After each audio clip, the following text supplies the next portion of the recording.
Hi guys, it's Christine here from CN Creations Adaptive Art.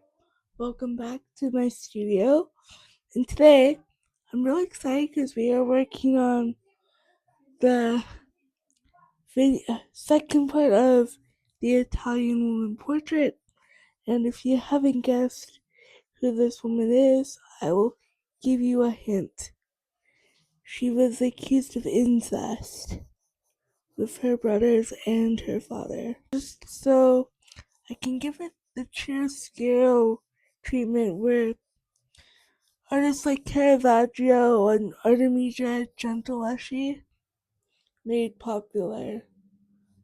And also, and for the really not called it trick work, we have to basically build up the pigments as a thick layer, because if it's not thick enough, the white spots show, and then the binding doesn't dissolve. I want to learn too. I'm not just here to show you my way of doing things. I really want to learn as well. You have to be willing to um learn from others.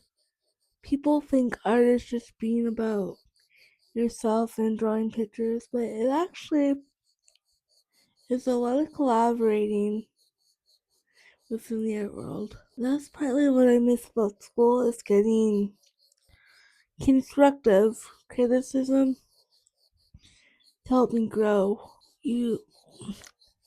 People have this idea that art is just about making pictures, but you're all actually reflecting society and the time that you're in. And this person that I'm drawing, they definitely reflected the time that they were in, not just socially, but politically, religiously, and artistically. And art often reflects the changing of the times that we're in. And right now, with what's going on in the world, we need some positivity, but we also need ideas that challenge us and make us think critically. And art is one of those things. Not only if you make art, but if you go to the art gallery, they're places of education and critical thinking. That art is actually about collaboration, education, and a reflection of society, and it's a way to educate, right? Museums are places of authority, and they help us preserve our heritage, and they help us think critically about the impact on the future. So next time you go to an exhibit, don't just read the labels, ask to talk to the curator, because you will learn a lot. And some art exhibitions are made to make you feel uncomfortable. And also for the alcohol trick to work, you need to be able to layer it, and you just don't want it flat. You need depth, right? So yeah, back to my main point. When you go to museums, feel free to talk to the staff, right? They want the public to be engaged and build a community, and the only way they can really do that is if people not only come into the museum, but feel free to ask questions. You can even do what I did, which took a lot of guts, by the way. I reached out to one of my favorite people. Well, they weren't my favorite person, but they have become very important, and they're one of my favorite people. Is Jesse Birch, the curator from the Nanaimo Gallery.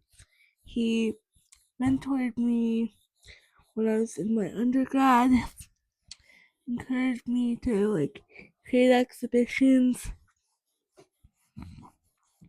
and I interviewed him for one of my papers, and from there I just started asking questions, asked for feedback, and from there I was really lucky because when I first graduated from school, I'm not gonna lie, you guys, I went through a really bad identity crisis for multiple reasons, but one of the biggest, I won't go into all of it, was because I then spent 13 years getting my education.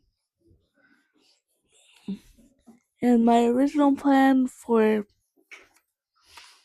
after I graduated school, so after struggling through that summer, doing a lot of self-reflection, I kind of just was looking for places where I could get some work experience because my resume was it was just me curating individual exhibitions, and yeah, so I I was really bummed when I didn't get my internship. So, but I looked on the Nanaimo Art Gallery and they had a volunteer form. So I reached out to Aisha and she would meet with me via Zoom so I could volunteer. So Jesse joined us and he offered to let me help with the permanent collection, which was so awesome because in one of my upcoming videos I need to make a correction. So I'm gonna do it here. The Nanaimo Art Gallery only has 500 objects in their collection, which is really small. And so he offered to, let me help because they had a new software, which was called Catalog It. So he let me volunteer for 8 months working on the Catalog It base, and I loved it. I learned so much, and I got so much more confident in my research skills. And because of him, I in that experience, I decided to go into a focus of collections management certificate because I'll be honest, I really missed going to school. And so,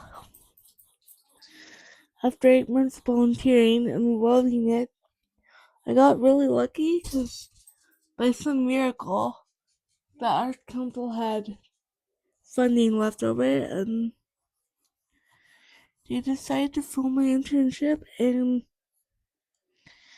because of that, I learned a lot. I got to write a couple exhibitions, learn different areas in the museum, and yeah, so be brave, and when you go to an exhibition, talk to the people, because you know what?